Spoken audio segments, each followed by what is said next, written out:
So the news broke not too long ago about Ron Rivera being relieved of his coaching duties by owner David Tepper.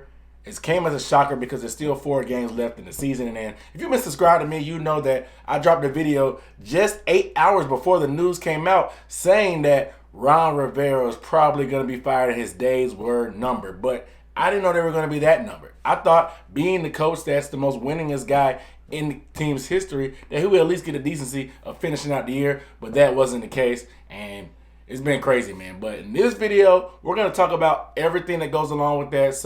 And we're going to talk about the potential prospects early on, because the Panthers did it early in order to get a head start in their coaching search. So we're going to talk about how important this next move is and what potential candidates are out there for us.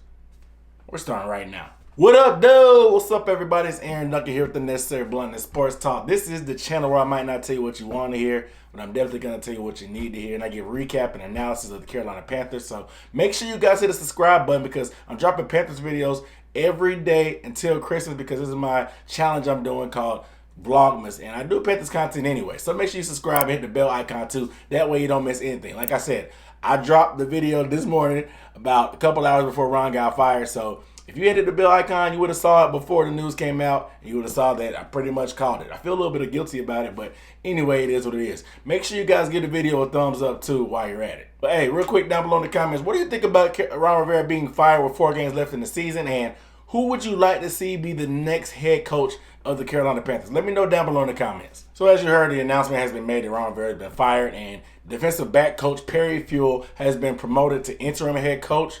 Norv Turner, the offensive coordinator, has been, I guess not promoted, but moved to assistant head coach. And his son, Scott Turner, the former quarterbacks coach, have been moved to offensive coordinator. In David Tepper's interview today after he fired Ron Rivera, he said that he wanted to give Scott Turner a chance to get a chance to call some plays. Yes, Scott Turner's 37 years old. He's a lot younger. He's been working with his father, Norv, for a while. But he wanted to give him a chance to call plays, because we're kind of tired of this outdated style of football. And Norv Turner's play calling had been getting kind of stale, as you've seen with those 1-yard line stalls that we've had multiple times on multiple occasions. So maybe Scott Turner can inject some life into this offense, because he's a younger coach, a younger mind. He's been talking to the quarterbacks a lot more. Maybe he knows something that can inject some life into our offense. For Perry Fewell, David Tepper's motivation said that Perry Fewell is actually a potential candidate for the head coaching job himself. And Norv Turner, of course, has head coaching experience. He's the only guy on the roster with head coaching experience. So he's there basically for moral support to make sure everything goes according to plan on an operations standpoint. With these moves being made, a lot of people wanted to clean house, period. And a lot of people suspect that may happen with David Tepper, just because he paid a lot of money for this team and he may want to get his guys into this. However, the future of the general manager, Marty Hurney, is kind of up in question. Of course, those questions came up next, but David Tepper was quoted by saying, "I believe this is the best decision for long-term success of the team. I have a great deal of respect for Ron and the contribution he has made to the franchise and to this community. I wish him the best. I will immediately begin the search for the next head coach of the Carolina Panthers." One change that we will implement is hire an assistant general manager and a vice president of football operations. We all must recognize that this is the first step in the process, but we are committed to building and maintaining a championship culture for our team and our fans. A lot of people on the internet are reading into this, because a lot of times owners will say "we" because you include the general manager when you hire the next head coach.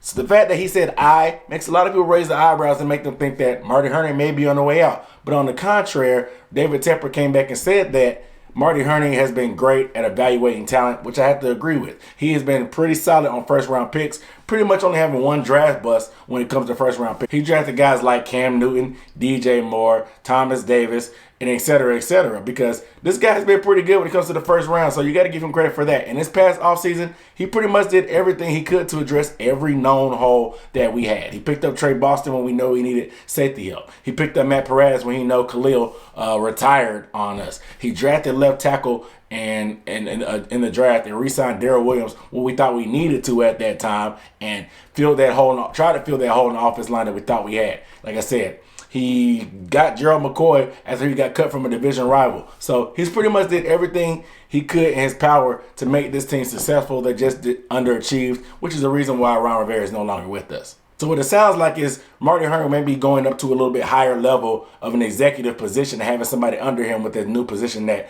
David Tepper's invented. That way, Marty Hurney will still be involved in evaluating talent, but he may not be the guy making all the calls on everybody. That way, he's still around, but at the same time, If I'm Marty Hurney, I'm not feeling too confident because he did Ron Rivera pretty dirty by not letting him finish out his career, and Marty Hurney could be gone at any time whenever David Tepper feels like the time is right or wrong, I guess. Because when we look for a new head coach, maybe there's a GM that he wants to come with him if he has any type of experience, and a coach and a GM definitely have to get along together good for that relationship to work out, so you never know what can happen for Marty Hurney. But with that being said, let's talk about some potential candidates for the next job, you know what I'm saying? Because there's a lot of speculation out there. Nobody knows for sure. So I'm just going to go around my couple candidates that I think are possibilities and why I think they can make sense. And these are in no particular order, but the first guy I have on my list is Greg Roman, the offensive coordinator for the Baltimore Ravens. Now, Greg Roman's getting a lot of credit for taking Lamar Jackson from a guy that was a rough ball of clay to molding him into a great vase that has turned into the MVP candidate he was. He also spent time being the offensive coordinator for Jim Harbaugh back in the Colin Kaepernick era when they went to the NFC Championship and to the Super Bowl also and almost won it. You remember how much success Colin Kaepernick had back in the day being a mobile quarterback, and you see the same thing with Lamar Jackson. This makes sense because Cam Newton will probably be back, in my opinion. So what better way to have a guy that's good with dual threat quarterbacks than a guy like Greg Roman, who could probably get the best out of Cam Newton, even if Cam Newton can't run as much as he used to be able to in his younger career. We've seen how dynamic that Ravens offense is, and yes, a lot of it has to do with Lamar Jackson, but those same principles work with Colin Kaepernick. Why couldn't they work with another mobile quarterback like Cam Newton? The next candidate, which some people think may be controversy, is Jim Harbaugh, the current University of Michigan Wolverines head coach. We all know Harbaugh's got a boatload of money coming from Michigan, and he's pretty much had an up and down career since he's been there. He made a lot of talk. He's got the Jordan Brand signing. He's brought a lot of more media attention to Michigan. However, he pretty much underachieved for what their standards were. And with him losing to Ohio State yet again, he may be on the way out, or may feel like that the chair may be pulled out in front of him soon, so he may want to get out while he can and get back to the NFL where he had a lot more success. And we remember him coaching at Stanford with Andrew Luck and with the 49ers going to the NFC Championship in his first year and to the Super Bowl the following year to come up just short in both of those games. However, this guy has a great record as a head coach in the league, and the only reason why he left the NFL is because there was pretty much a power clash in San Francisco when it came to some of the decision making up in the front office. But at the same time, that little power struggle could be the same knock on him, because if he has to work with the Marty Hurney, or if he wants to call more shots that David Tepper really isn't comfortable with doing, because it looks like David Tepper wants it his way or the highway. So if the head coach isn't flexible to be able to get on with that, those two heads could clash again, and it may be a relationship that may not work out again. The next candidate, of course, is, like I mentioned before, Perry Fewell, the current interim head coach for us, the Carolina Panthers. He was formerly the defensive back coach for us until he got promoted to interim, and Perry Fewell has spent some time around the league. He's spent some time with the Jaguars. He was most notably the defensive coordinator for the New York Giants back when they went to the Super Bowl in 2011 and won it. So he has had some success at the highest level being a defensive coordinator. But can he put things together as an interim coach and knock that temporary tag off of his contract and become the head dog in charge?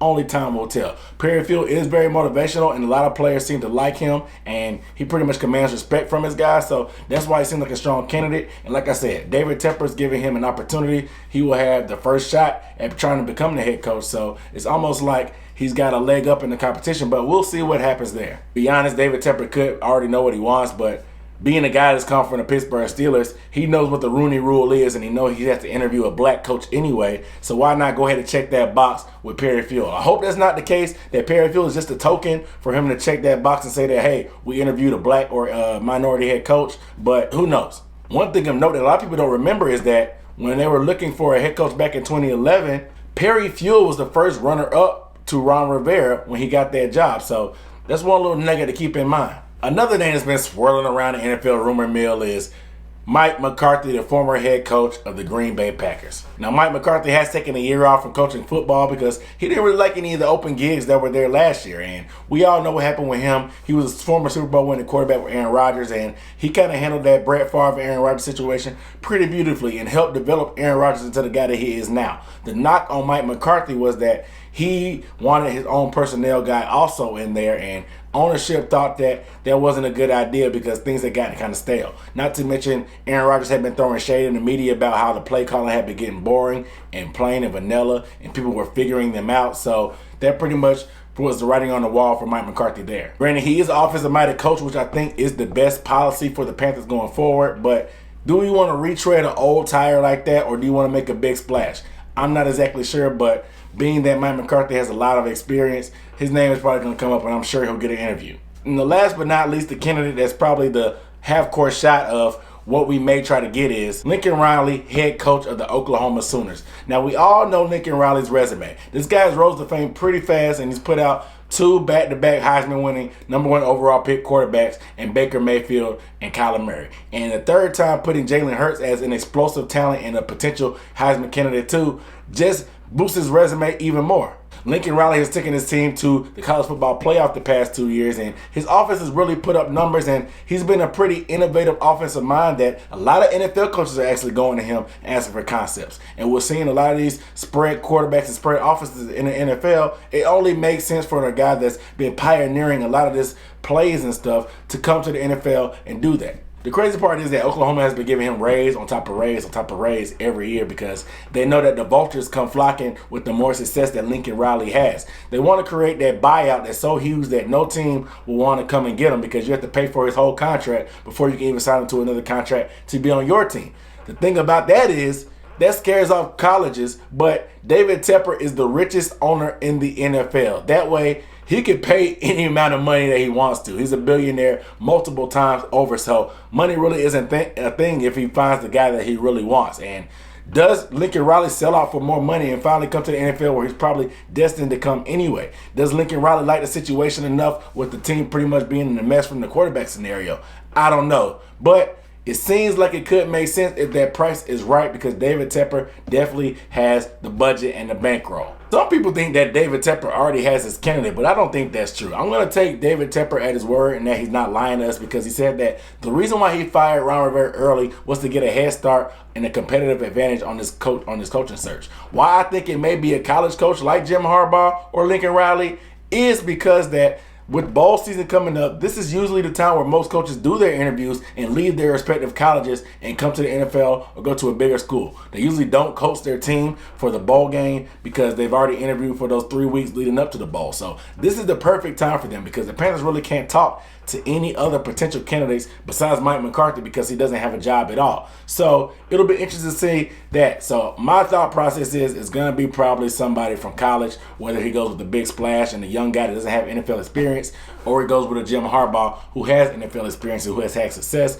Only time will tell. But like I said, these are just my hunches. I've been right before. I've been wrong before. So who knows what's going to happen? Regardless of what's going to happen, they're going to interview a lot of people, and this is the most important decision that David Tepper will make ever since he bought the team. Because if you fire a good coach like Ron Rivera, even though his time is pretty much up in Carolina, and you fall on your face and you swing and miss, you're going to be flirting with those owners, and you're going to hear some grumbles around the fan base of saying that, oh, David Tepper just the next Jerry Jones or Dan Snyder, a guy with a bunch of money that doesn't know anything about football but just wants to meddle in the football side of it. And you don't want to do that because those guys will forever be in mediocrity because their owners try to do too much and don't want to allocate any kind of duties to anybody else. That same my way or the highway situation is the reason why the Cowboys and the Redskins haven't really been relevant since the 80s and the 90s. All in all, indeed, we thought that Ron Rivera was going to get fired, and this was a tough decision to make, but it seemed rather emotional for Tepper because a lot of times you don't make these moves on a Tuesday. You do it on a Monday after the game or a Sunday night after the game just because you give the rest of the team a time to react. You give the coach a chance to talk to his own players and say goodbye instead of a Tuesday when players have off.